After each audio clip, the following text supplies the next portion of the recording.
My husband said he was in Boston while his mother was dying.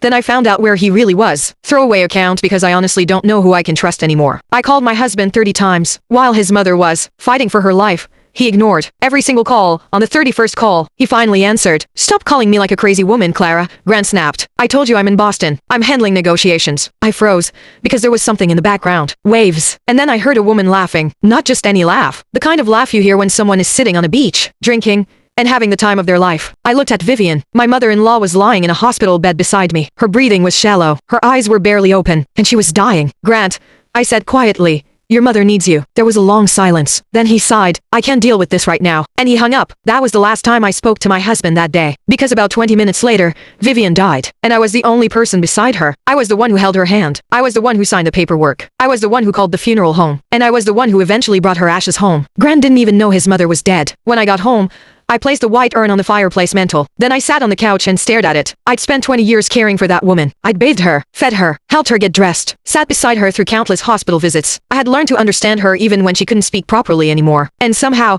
her own son couldn't even answer the phone. But there was something else. Just before she died, Vivian had squeezed my hand. I leaned closer because I thought she was trying to say something. Instead, she opened her palm. There was a tiny silver key inside. She pushed it toward me. I whispered, "What is this?" She looked directly at me. Then she closed my fingers around it. Those were the last moments we ever had together. The next morning, Grant called. He was angry. Not because his mother had died. Because I'd supposedly ruined his business trip. I didn't tell him about the urn. I didn't tell him about the key. I didn't even tell him that I knew he wasn't in Boston. I simply said, "Enjoy Boston." Then I hung up. I took off my wedding ring. I placed it on the dining table. Then I put my signed divorce papers underneath it. And I walked out of the house with one suitcase. That night, I checked into a cheap motel near the train station. I couldn't sleep, so I opened Grant's old tablet. He had forgotten to log out. The moment it connected to Wi-Fi, notifications started appearing. Then I saw one that made my stomach drop. Charge authorized. Coral Vista Resort, Maui $3,500. I checked the timestamp. It was the exact time Vivian had died. Then another notification appeared. A message from Grant's sister, Meredith. "Clara, is Grant really in Boston? My friend swears she saw him at Honolulu Airport with some blonde woman." I just stared at the screen. Suddenly,